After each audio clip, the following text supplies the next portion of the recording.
Ladies and gentlemen, welcome to Aussie Drives. Today I'm going to find out whether this is legit, the RaceChip box, and whether it can do a little bit more power to my M4. Now the interesting thing is I was always wondering, they give you a promise, you can install this thing for around 20 minutes and all of a sudden you get 20% more power. Is that true? We're gonna find out. So let's go and install this thing. All right, let's see how fast I can install this, but first let me open the package so we can look at it.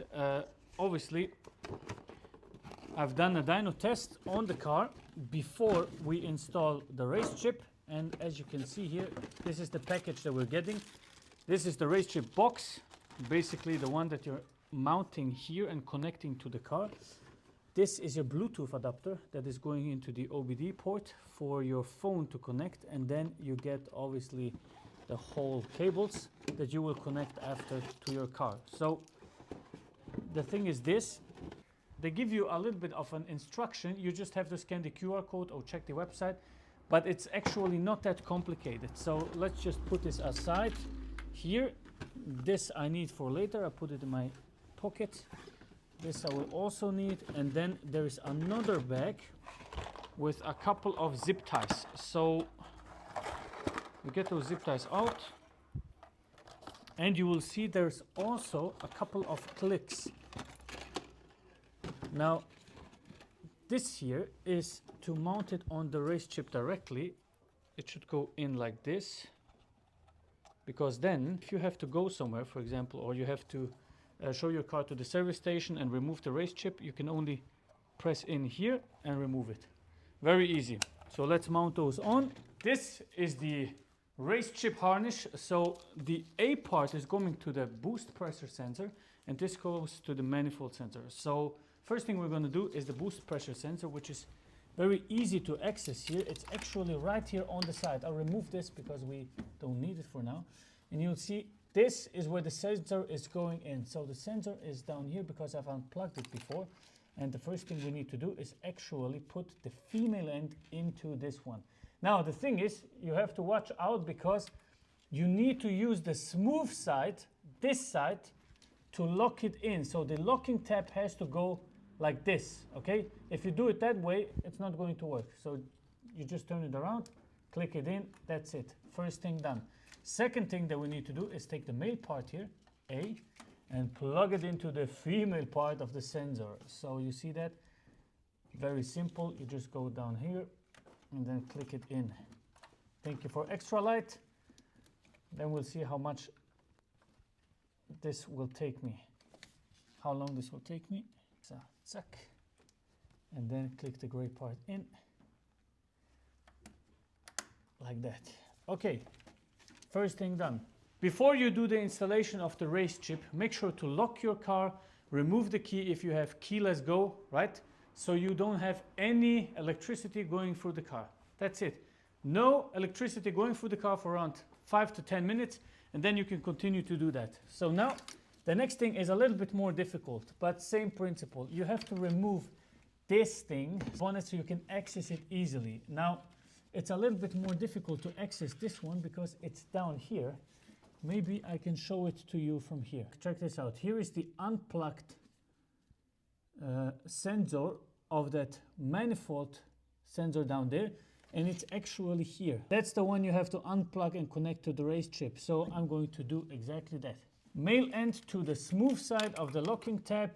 So not this way, turn it around this way, click it in, that's it. The second thing you need to do is access this sensor and click this part in. So that is going to be a little bit more difficult, but even I can do it.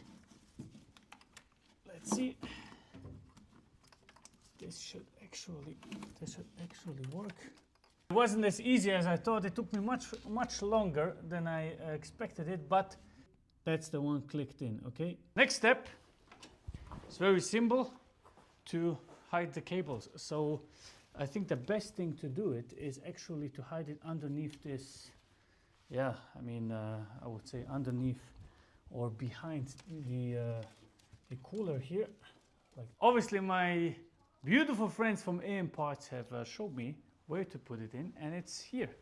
Very simple. You just have to take this screw out, right? Not even a screw, you just have to kind of use a knife and then get it out, and here it is. Look at that. Look at that, that's the perfect spot. That's the perfect spot for this.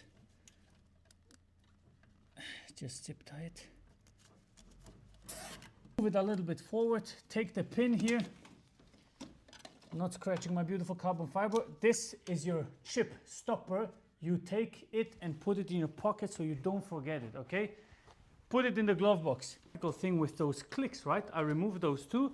Now I'm adding the race chip here. Open this up, duck, close it down. That's it. Going into the zip ties. Here they are, already prepared for me. Turn the race chip around, then click it in one. Click it in two. All right, here's the challenge. Find the race chip. Where is it? Where is the race chip? Would you find it? Let's be honest here. Let's put this back in. Need to put the sealing in. All right, the race chip is installed. Here is the OBD. The only thing you have to do is basically plug it in down there. Let me show you right here. Duck, that's it. And then put it into the first ignition mode. It should start lighting. Let's give it a little bit of a moment. You see that red, blue, just like the police that you're trying to run from, right? That's why I installed the race chip. And the next thing is to actually install the app on your phone and put it into race mode. That's it. Friends, I've installed the race chip. Everything works fine. No error code. We have been driving for 5-6 minutes to get the car used to the Italian tune-up, right? And now it should actually be ready to rumble, right? Installed the race chip. I've installed the application. I've done all the things you need to do with the application because you have to register it. It checks whether the car has any error faults and so on. Maybe deletes it even, and then the race chip is active. So now the car should have around 520 horsepower and around 700 Newton meters of torque. I'm going to test the 100 to 200 times today. See whether we are faster with the race chip on and the race chip off. You can steer it with the phone, which is very cool, as long as the OBD port is on with the Bluetooth adapter. And then I'm going to dyno test it, okay? So today is going to be the 100 to 200 time with the race chip. Car is almost empty. We have 88 kilometers left. I've put in 100 octane, so everything should be good to go. Now, the first run we're gonna do is basic run. Car at standard 431 horsepower or 460 as the dyno says, and then just floor it. See what happens. I don't know about the number. I really don't know. I don't know. It could be 9s, could be 10s. I really don't know. And right after, I'm going to ignite the race chip and see what happens. All right, friends, we are ready to go. I have put the car into DSC off mode, basically sports mode. Everything too hard, everything too sharp. The only thing left to do is actually to floor it, right? So we're just waiting for the traffic to clear, and then I'm going to do exactly that. Just floor the shit out of this car. Turn the race chip off, so this means we are now driving stock. Let me just check whether this is true. Yes, doesn't feel much different to me than before. That's good, because I've tested it. It gave me a little bit more power after 3000 RPMs. I could really feel that something is happening. So yeah, what I'm going to do now is waiting for a good opportunity and then 100 to 200 full speed. 60, 100.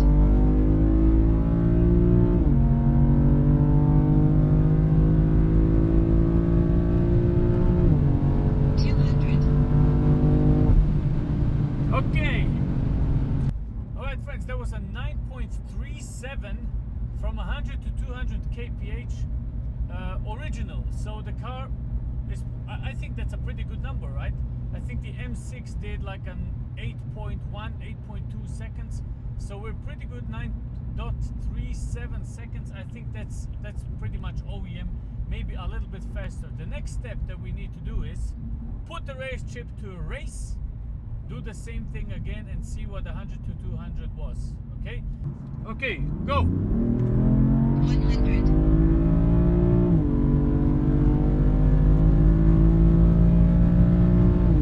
200. That felt much faster, to be honest. That felt much faster. much faster.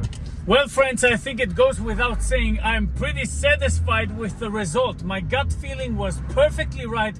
It felt much faster. We did 100 to 200 kph at 7.53 seconds. I did one more where I did it in 7.7 seconds. So it's basically the same. Very satisfied with the result. 1.7 seconds faster than OEM. I mean, come on. Is there anything to say to that? All the critics, everybody talking about it, blah, blah, blah. No, this doesn't work. You're all wrong. You were all wrong. If you're really interested in getting a RaceChip for your car, make sure to use the code AZIZ15 so you get 15% off for your next purchase. I'll put the link into the description. I'll put the discount code into the description. I'm very satisfied, man. And I put that thing in around 15 minutes. Wonderful. Oh, god damn it, friends. I have a completely different problem now because I wanted to have as low fuel in as possible so we have a fair comparison, but now I only have 3 kilometers left of reach, but the petrol station is going to be there in 11 kilometers. Shit. Hopefully I don't stall. Oh my god, this is not cool. Turn the climate control off. No, why? I should have put a little bit in. God damn it. I didn't think it would use so much fuel. Yeah, this wasn't a wise idea, but hey, I made it. I made it. All right, friends, we are at Amstech Motors, as you can see here, and they're going to do the dyno testing for me. So before we install the RaceChip, I will do a dyno test with my car stock. Well, basically stock. It has the Venturi intake, it has the Aulitsky sound system, exhaust system complete. So hopefully we get a little bit more power from the hardware itself. To be honest, I don't know how much power it has. It might be 430, might be 450. I don't know. I have been driving the M6 V10 daily for a long time, so I'm kind of destroyed a little bit. It feels slower than the M6, to be honest, and yes, I miss it. Yes, I regret selling it. I knew that this is going to happen, but for the sake of growing the channel, I had to do it. Anyway, here it is for dyno testing. Let me open the bonnet.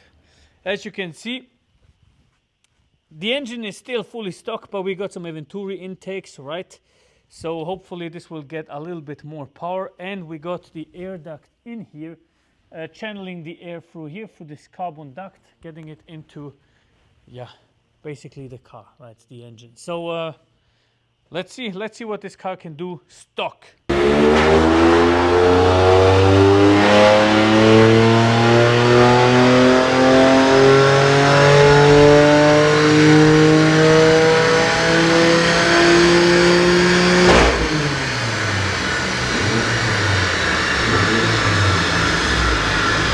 Out first measurement,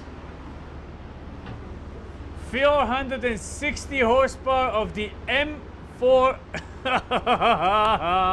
Holy shit, that's a lot of power, man. I'm actually a little surprised. I think we do another run.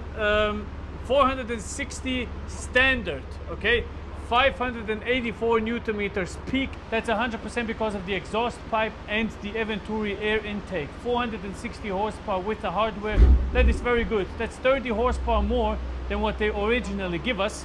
So we'll do another run and check if the number is the same, and then we go on with the RaceChip. I have to give you a listen, friends. I have to give you a listen. Oh god, it's so freaking loud.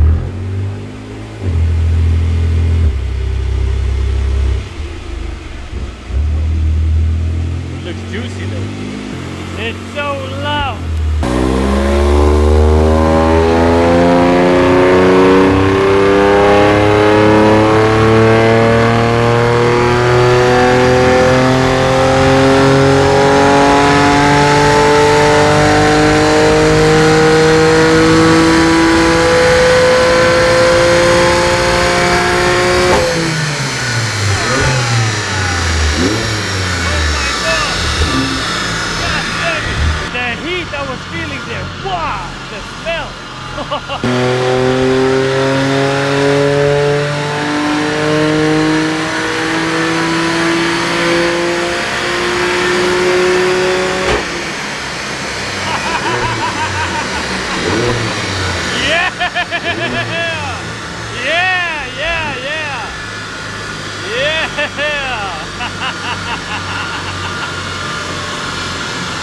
guys, the final result. Here it is, the moment of truth. Does this product actually work?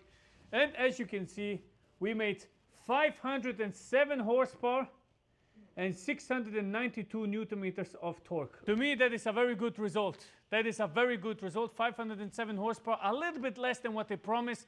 They say 520, I made 507, but the car is old, 150,000 kilometers. So there are some things that could have happened, right? Plus, we're driving an Aventuria and so on, and the Olitsky sound system. And for out of the box RaceChip, just putting it in, I am pretty satisfied with that. I mean, that's a lot of power, man. That's a lot of power, and we have seen it 7.5 seconds from 100 to 200. I'm satisfied. And that's it for a RaceChip experience, friends. As I said, make sure to use the code AZIZ15 to get 50% off if you're interested in getting a RaceChip. And that's about it. I'm very satisfied with the result. Thank you very much for watching. God bless you, and see you on the next one. Goodbye.